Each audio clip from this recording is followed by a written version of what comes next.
Okay. All right. I'm done with grocery, and this is your turn to cook for the rest of the week. You know what? I was thinking that we should create a GPT chatbot to actually act like a chef and propose some recipes and food for us. That's gonna be cool. No, we can't. Why? Our specific foods and recipes are not available on the internet, so ChatGPT didn't learn it. And I cannot fit all those recipes instruction to one prompt due to token limit. So your idea is useless. No.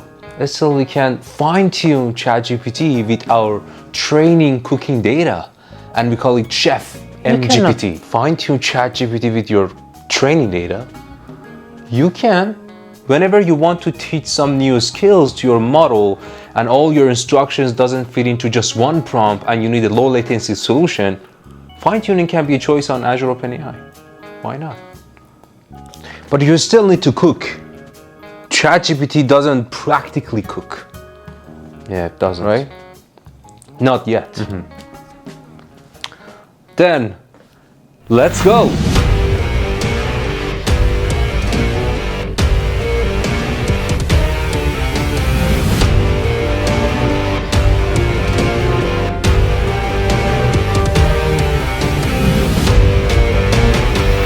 Before we start, make sure you subscribe and hit the bell icon so you will get notified for the next video. Thank you. Alright, let's deep dive in fine-tuning large language models here, mainly OpenAI models on Azure. It was just several days ago I saw the announcement that fine-tuning these models, namely GPT 3.5, Baggage, DaVinci, is now available in public preview on Azure. So before we get into see how we can fine-tune these models, GPT 3.5 is the initial ChatGPT behind model that we saw. So now we can fine-tune that. But the question is, first of all, what is fine-tuning? And how would I know that I need fine-tuning for my use case or not? Well, fine-tuning is all about just adding a specific taste of your own domain knowledge. For example, if you have a specific data set, a specific training data that you have from the domain that you want to let your large language model here, GPT model, to perform, that's a good opportunity to introduce this sort of new pattern, a new skill that you're teaching to the model. But you might question that, well, I already know how to chat with my data, chat with my domain knowledge using GPT models. I use RAG, Retrieval Augmented Generation. We talked about already in another video. We'll add the video to the top right of this screen, that how you can chat with your data. You bring relevant chunks of your data to the prompt and start chatting with your own data without fine-tuning. So then why do we need fine-tuning? Well, sometimes there are some new skills or specific tasks that maybe GPT models which are trained based on public internet, they haven't seen, or they're not fully aware of that a specific skill that you have in your organization, your project, or in your use case. So that's a good time to think about fine-tuning. Or let's say when we write down our prompt, we have some instructions. For example, we ask the model that, hey, answer under this specific tone, or answer with these guidelines, with these instructions. Sometimes these instructions are too long, because we are proposing something new and you cannot write down all those instructions in one prompt. So fine-tuning again can be another option. Lastly, if you are looking for a low latency solution, so long prompts usually take longer, but if you are very time sensitive in your use case and you want to make sure the latency is reduced as much as we can, then fine-tuning can be a good option, because you don't need to repeatedly push that large prompts and instructions each time you ask this large language model to do something. So these are just a couple of main areas that when you need to consider fine-tuning if you're looking for one of those scenarios I just mentioned. Otherwise, you don't need fine-tuning. For example, if you're looking for a simple and very fast results, don't go for fine-tuning. We can maybe have RAG. Again, do some prompt engineering with chunking your data and bring it to the prompt. You're good to go. Or when you need up-to-date data, RAG is a good solution, because your chunks of data is getting updated, let's say in Azure Cognitive Search Index, and you bring it to the prompt so you can still chat with your data precisely. And if you want to avoid hallucination and you're looking for a well-grounded answers, again, RAG will be a good option compared to fine-tuning. So that's about comparison of fine-tuning and without fine-tuning, and when we need to do fine-tuning in general.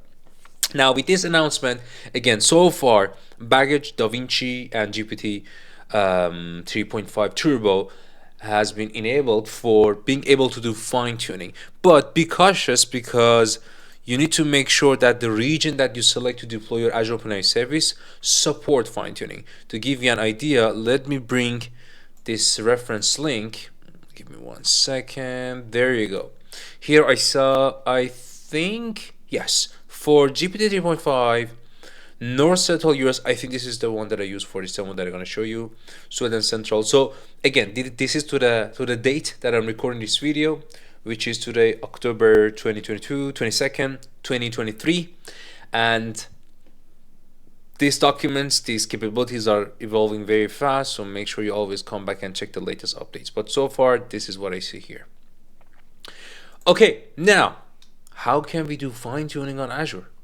And you might have seen multiple ways in documentation, so I try to actually summarize all of that and tell you how you can do fine-tuning and what are the differences. Different ways, I would say, and pros and cons of each. So the first way that we can do, obviously, is through Azure OpenAI. So the first way, you can just open Azure OpenAI Studio, which I'm gonna start with that shortly. You upload your training data, some samples that you want to do fine-tuning. You select your base model here, for example, GPT 3.5 or DaVinci, and you click on tuning. Your tune model will be ready, you deploy it, and you're good to go. You can now call your fine-tuned GPT 3.5 model instead of initial GPT 3.5 model. You can do it through the REST API or OpenAI Python SDK as well. So for more advanced users, second and third option might be preferred. Now, on the other hand, we have Azure Machine Learning, which is the main core ML platform on Azure, the ML service on Azure. And beyond just OpenAI, there are too many other large language models that you can select from Model Catalog, which is a service under Azure ML. You can select Hugging Face models. You can select even Llama and try to fine-tune them. And now from Azure ML also, you can fine-tune OpenAI models that I mentioned, Baggage, DaVinci, and GPT 3.5. Now, how we can do that in Azure ML? Again, using the UI of Azure ML or Azure ML Studio that I'm going to show you how, using CLI or Python SDK of Azure ML, which again, I'm going to show you the notebook. And I will add the reference of all the stuff that I'm talking about, the codes, notebooks, to the Discord channel. And when you open Discord channel, under reference section, you will see the references there. And I will add the Discord link to the video description down below. You can click on it and enjoy the reference. Okay, so let's start with Azure OpenAI, and then I will switch back to Azure ML. Just before we deep dive in, you might question which one I should choose, OpenAI or Azure Machine Learning. Well, both of them do the same thing. If I fine-tune my GPT model on Azure ML, it will be deployed on Azure OpenAI, so the same thing. But the difference is, if you already use Azure ML for your LLM applications, are you looking for LLM ops, you have been looking for non-OpenAI models for fine-tuning stuff, doing comparison, evaluating of LLM application with prompt flow, and all those great stuff, Azure ML is one shop for you to go. And from there, now you have access to Azure OpenAI, so you don't need to switch back and forth for your fine-tuning. So great choice. But if you're already just in Azure OpenAI and you can do the fine-tuning there, and you might have not used or never used Azure ML, you don't need to necessarily create Azure ML just for fine-tuning Azure OpenAI models. If you have Azure OpenAI, go for it. Okay, so when I show you in action, the difference will make much more sense. Okay, so let me now switch to my Azure OpenAI. As you can see here, I'm actually right now on fly fine-tuning a DaVinci model. It's not ready yet, it's running, but I gotta show you how I did, so you will have an idea how you can fine-tune your models. So first of all, you need to upload your sample data. So for chat fine-tuning or GPT 3.5 tuning, you need to make sure that your training data is in JSON-L format, and I will show you how it's gonna be the structure. So let me open the GitHub that I got the data, and again I will add the reference to the Discord channel. There you go. So this is a training sample for chat fine-tuning, and as you can see, it's JSON-L, so each row is separated by inter. You have the role, the content, role, the content. So it's like a chat question and answer samples. All the way at the end of the line, you will see that it's closed, and now I am at the second line. Okay, so here I have 128 sample of the conversations. Regardless of what is the topic, yours can be certainly different.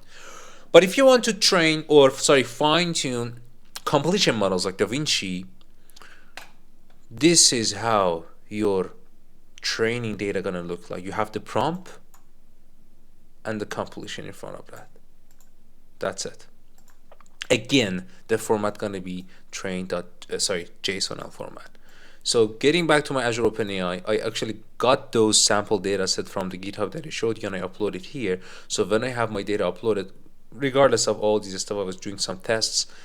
You just need to upload it once, and then when you come to the model section, you will see that there's a blue icon called create a custom model.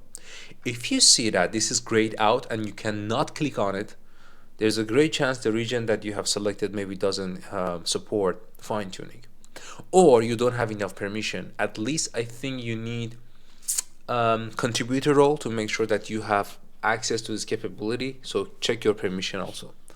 Now you click on create a custom model, and here you can select DaVinci, GPT-3.5, or baggage. So I went with DaVinci as an example, give it a suffix name, click on test.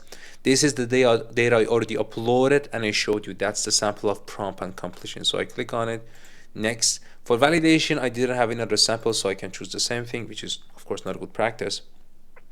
Number of epochs, that's one of the hyperparameters that you can select. Always start with default and then check the metrics and evaluation of your solution after fine-tuning, and then you can come back and customize it. So I would suggest to go with default, and that's it. I click on start training, and you'll see it is actually now running for me. That's it. And as soon as this is done, for example, status is ready or whatever, I can deploy it. And when I deploy, now I can call it from anywhere that I want through Azure OpenAI API or REST API.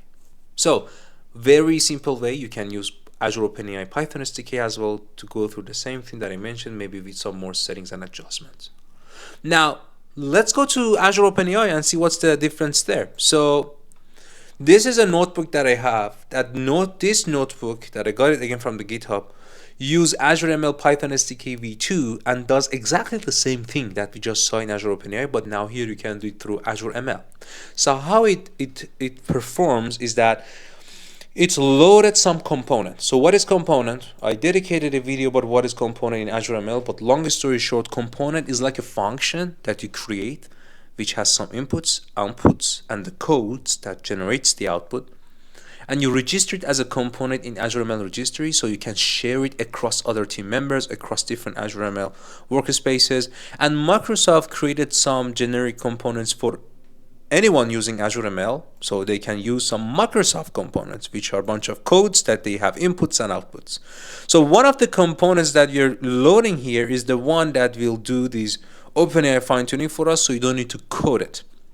But of course, you need to authenticate to your Azure ML. That's what we're doing. And then we connect to the Azure ML registry. And this is the registry name that hosts those components. And one of the components is OpenAI that we're going to grab the code out of it. So you connect to that. I just ran it as is that I got it from the sample codes. And here, we just want to call the component that does fine-tuning for completion, because we're going to fine-tune DaVinci. And when I load this component, when I print it, there's going to be some information about what is this component or what is the code behind this component. So it's a code that does fine-tuning. Here are the inputs, here are the outputs. Regardless of the descriptions, we're going to see the inputs and output here in action. So I load this component. I'm going to say that I want to run this component, and I know what are the inputs and output of this component. So I need to give it a train data set and validation data set, exactly like what I showed you in Azure OpenAI that I uploaded those JSON-L files. The same thing here. If you see data, you will see that I have that JSON-L file here as well, because I'm calling them as my train and test. And remember, I had some hyperparameters. I told you number of epochs, for example, go with default stuff. You can have your customized number as well. That's going to be a hyperparameter you can define. And max number of epochs, The model that you can fine-tune DaVinci and serverless is a new compute type that you can run your pipelines in Azure ML. And you need to authenticate again to the ML client or to your workspace. If it doesn't find the config JSON which it found for me, it will use these credentials. And that's it. You click on pipeline submit, and your job gonna get executed to create your fine-tune model that later on, if you go to the model section, you will see that your fine-tune model is registered there, so you can deploy it from here.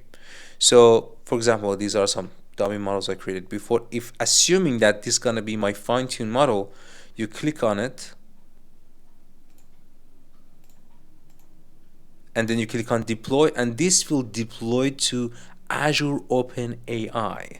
And you go to the endpoints, you click on Azure OpenAI, you see that, oh, I have a new model that has been deployed. As you can see, these are not fine-tuned models, by the way. These are the models by itself, but you can deploy an Azure OpenAI model through Azure ML. That's it. So if you don't want to code and you want to do this fine-tuning without coding in Azure ML, again, you can use model catalog UI. So you technically go to this model catalog, and these are all LLM models, not just LLM, these are mainly transformer based models from OpenAI, from Facebook or Meta, from Hugging Face, and some curated by Azure ML. The one that I'm gonna work with, let's go with GPT 3.5, okay? So you click on this model, and you will see that it knows already all the Azure OpenAI services I have created in my subscription. So GPT-4 MG is one of them, actually. It's not actually a GPT-4 model. That's just the name of my OpenAI service. You know what? Let's go with another OpenAI resource. Then you can deploy the model as is, 3.5, or fine-tune it. So you click on fine-tune. Again, very similar to what you saw in Azure OpenAI UI. So you select your training data, you can upload it, and I have it from my local machine, so I go with next. This is the same JSON files. I click on, there you go, user content, the stuff that I showed you. I click on add.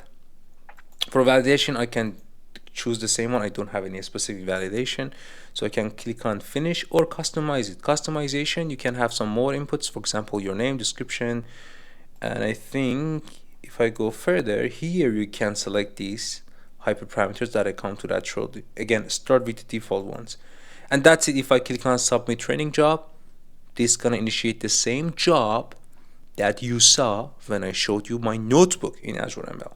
So now we talked about, again, going back to this slide, we saw that first on Azure OpenAI, how can I enable fine-tuning, making sure that how it can be enabled, what are the different ways of creating fine-tuned model in Azure OpenAI. Then we switched back to Azure ML, and we saw that how we can do it through Azure ML Studio using model catalog, and we saw a sample notebook in Python SDK. Okay, so what are some best practices? And I captured these best practices from this great article posted recently about introducing GPT 3.5 to blah blah blah, fine-tuning in Azure ML model catalog.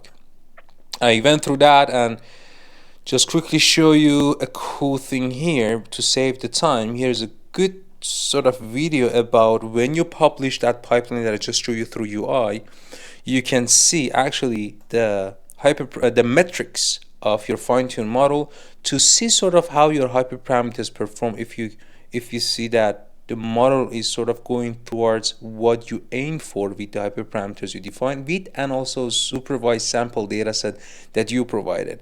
Now, when you have this model ready, you can click on deploy, as I mentioned, and choose your Azure OpenAI service that you want to deploy this model, Azure OpenAI, and there you go. The model gonna be deployed in Azure OpenAI, your fine-tuned model.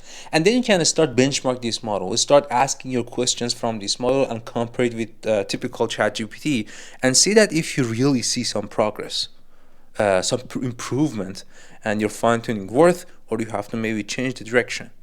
And some best practices, I'll give it to you that you go through these best practices highlighted here. It's all about making sure that you have sufficient and clear amount of data that you need for your supervised training data set, and make sure you have a baseline to compare this fine-tuned model performance with some base model to see how it performs. And again, make sure you touch RAG when it is needed, and do not confuse RAG with fine-tuning. Sometimes just few-shot learning, or adding some specific examples to the prompt with proper instruction and with proper retrieval, let's say cognitive search or any vector DB that you have, maybe it is sufficient enough for you without necessarily touching fine-tuning. And if you go with fine-tuning, be cautious about, of course, cost too. So just give you an idea, not only you have to pay for the input tokens and output tokens you generate with these fine-tuned models, you have to be cautious about the hourly pay you're gonna pay for hosting these models. That means even if you don't use this model, you're gonna pay $7 per hour for GPT 3.5 because you have fine-tuned that. Okay? All right. Again, I'll add these references to the video description. Check that out and let me know if you have any questions or suggestions in the comment section. Hope you enjoyed this video. That's all. Always remember, fear has killed more dreams than failure has ever will. Just go for it and don't look back. Dream big, my friends, believe in yourself and take action. Till next video, take care.